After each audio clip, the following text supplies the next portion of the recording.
Welcome back, it's Seth here. So it's official, Canada is in a technical recession. And honestly, most Canadians are already feeling it. Groceries are expensive, rent is crushing people, young adults cannot afford homes, and businesses are slowing down. Yet somehow the government's telling us that the Canadian economy is resilient. So what's actually going on here? So in this video, I'll be explaining what a technical recession is, why Canada might already be in a recession, and what happens next. However, before I do dive deep into this video, if you can, please hit the like button down below, and if you haven't subscribed, please subscribe to help grow our channel. Now that you hit the like button, let's dive in. So to start off, what is a technical recession and what does it actually mean? So now there's two phrases that are used. One is a technical recession and the other is a recession. So a technical recession is when the real GDP declines 2 consecutive quarters. And it doesn't matter how much the GDP declines, it could be severe or very minor amount. As long as there's a decline in 2 consecutive quarters, that's considered a technical recession. Now, a recession is when there's a significant decline in multiple different sectors, and this lasts for a couple months. Also, when determining a recession, there's also emphasis on the impact on real wage and the unemployment rate. So right now, Canada is in a technical recession. As the last quarter of 2025, the GDP decreased by 1%, and in the first quarter of 2026, the GDP has decreased by 0.1%. This means that Canada has faced 2 consecutive quarters of a decline in real GDP. However, before you panic, let me tell you this is not the first time the Canadian economy has faced a downturn. The last time was 2020 when the pandemic hit. And before that was 2015 when we faced an oil supply shock. Recessions are part of the normal economic cycle. However, there's usually a factor that really triggers a recession. And in this case, it's actually the trade war between Canada and the US. And this actually makes sense. The United States is the largest trading partner of Canada. In 2025, trade with the US accounted for 72% of exports and 59% of imports. So am I surprised that we're in a technical recession because of the trade war? No, not at all, and I think you and I both could have predicted that this was probably going to happen. But I do think that Canada has actually been in an economic downturn for a while. And personally, I think that Canada has been in a recession, and I'm not even talking about a technical one. Usually the impacts of a recession are widespread, and it's usually delayed in reporting because you have to wait 6 months for the reports to show that we are in a recession. But in the past few years, I think Canada has been facing a lot of instability. As a Canadian, I think I can speak for everyone that we are all facing the impacts of the rising cost of living. What we find is that most Canadians are struggling to afford groceries, and this is getting only worse year over year. Bank of Canada has reported that the cost of groceries has gone up by 22%, while other consumer prices have gone up by 13%.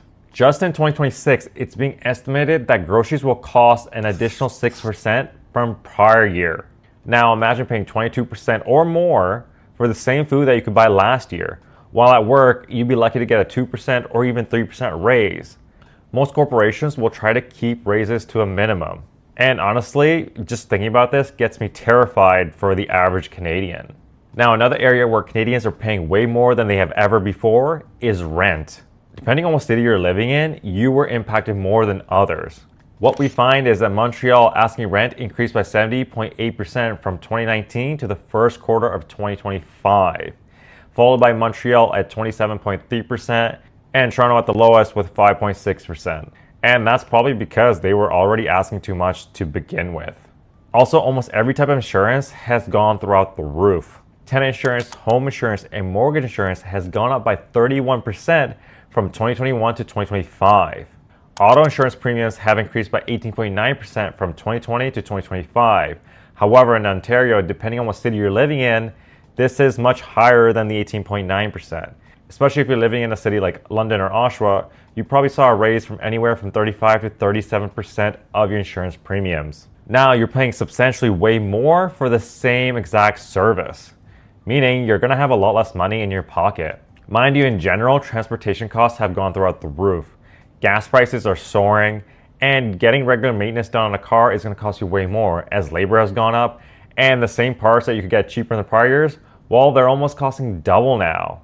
And for entertainment, Honestly, good luck finding anything cheap to do. Anything that you want to do costs way more than it has ever before. So inevitably, most Canadians are taking on debt to make ends meet, and we are at a point where we're at the highest levels of consumer debt. The average Canadian currently has $22,000 of non-mortgage debt. This debt is coming from credit cards, car loans, student loans, and other personal loans. And what we find is that the age group of 46 to 55 had the highest level of non-mortgage debt, sitting around $35,000. These numbers are only growing year over year, and I don't think they're going to slow down anytime soon. Last but not least, the job market is at a standstill. The current unemployment rate in Canada is sitting at 6.6%. And if you know anything about unemployment rates, anything between 6 to 7% is considered high for a developed country. So we're already at a high point in unemployment. And what I personally find worse is that the youth seems to be impacted the most out of all the different age groups in Canada. In the first quarter of 2026, 95,000 jobs were lost. And young Canadians made up 53% of these jobs, while they only represent 14% of the labor force. Something else that really scares me is that young Canadians that are graduating universities are having a terrible time finding an entry-level job. This comes as we face an inflation crisis at the heels of a pandemic. We also had a surge in population which outnumbered the jobs available, and a country that's teetering on hitting a recession with the ongoing trade war with its largest trading partner. All these factors is resulting in companies to hire less and less young Canadians as they want to see how things play out. So these are all the impacts that we're already seeing, but I personally think the next recession is going to be a lot different than we think. Canada's next recession may not look like a crash. Rather than a sharp decline, what we may see is years of just stagnation. This comes from research conducted by Fraser Institution, and what they find is the standard of living of an average Canadian declined from 2020 to 2024, as the GDP per person decreased by 2%. This is the largest decrease since the Great Depression. This decline comes from the average Canadian having less machinery and equipment to work with. In turn, this lower productivity, the ability to turn raw materials, ideas, and other inputs into goods and services. The issue is Canada hasn't really introduced any new policies to really make it competitive against the other G7 countries. Thus, we're seeing weaker growth impact every Canadian. Another reason why the recession would be different is that Canadians are facing the loss of purchasing power, and it's declining rapidly. Canada's purchasing power has eroded significantly since 2022 due to the compounding of higher inflation and higher interest rates. While the headline inflation has cooled, the cost of living is still elevated, outpacing wage growth and decreasing disposable income for the average Canadian household. Just in 2022, Oxfam Canada, a non-profit organization, found that the average Canadian worker took a pay cut of 3.4%, and that the purchasing power was almost eroded by an average of $2,000. Now imagine losing $2,000 by doing absolutely nothing. And now this leads me to the most concerning point, and that is we're seeing the erosion of the middle class in Canada. According to Stats Canada, 40% of the wealthiest households in Canada control 70% of the disposable income, while the lowest 40% of households controlled only 18% of the disposable income. This means there's a gap of 49%, and this is the largest gap they've ever recorded since they started recording in 1999. So I have to be honest with you guys. This past weekend, I went to Toronto with my mom and a few family friends. We were in Toronto walking around when we decided to get some food, so I advised why not go to Prince Street, which is a famous pizza shop in New York, and they have a location in Toronto. And I've had it in the past few years, it's really good. So we decided to go there and get some pizza. I got a slice, my mother got a slice, and we got one drink. I have to be honest, the slice of pizza was a lot smaller than I usually remember getting from there, and it has been a while. However, that wasn't the worst part. The worst part was that we only got two slices, so one slice for me and my mother and a drink, and that came up to $21. I couldn't believe it. $21 for two slices of pizza and a drink? That's crazy. Now, for someone who lives in Toronto, and if they're doing this every day, I can't imagine how they're even getting by.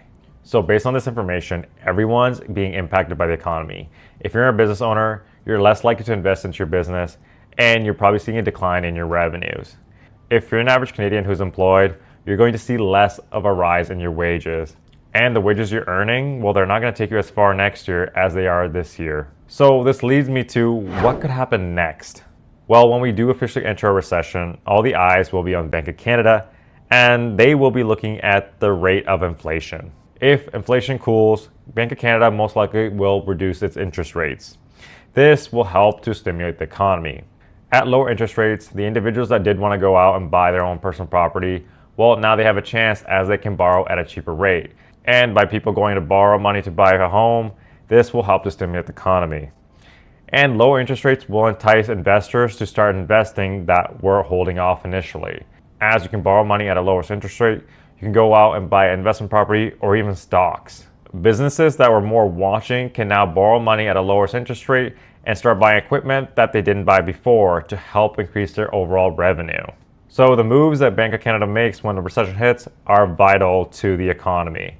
However, there's another aspect that I think we should really pay attention to, and that is our trade war with the US. I personally think that this trade war has a much bigger impact on our economy. Currently, we're headed for a review for the US CMA starting July 1st. This review will be crucial to the Canadian economy. So with the current trade war, there are tariffs that are placed on Canadian products, and this deters from American companies to purchase our products. During this review, the Canadian government has a chance to strike a fair deal, which could benefit our economy and the US. However, it's important that we do make a deal and find a right middle ground for both countries. If not, I think this could be devastating for the Canadian economy as we're going to keep stagnating and there will be no growth. We'll keep seeing weaker productivity, the average Canadian taking on more and more debt, the government running deficit after deficit, and just overall the affordability just getting worse. I personally think the next few years are vital for the Canadian economy and that we need to stop all the damage that's already done to the Canadian economy and now start being more productive and increasing our GDP overall. So I made this video to inform you guys on what we're looking at right now with the Canadian economy and which way we're headed. And I'm going to be positive about it and assume that we're going to head towards a positive route where we are going to strike a good deal with the US and our economy will rebound. Now, I hope you guys enjoy this video. Please stay tuned for future videos. And until next time, remember to keep investing.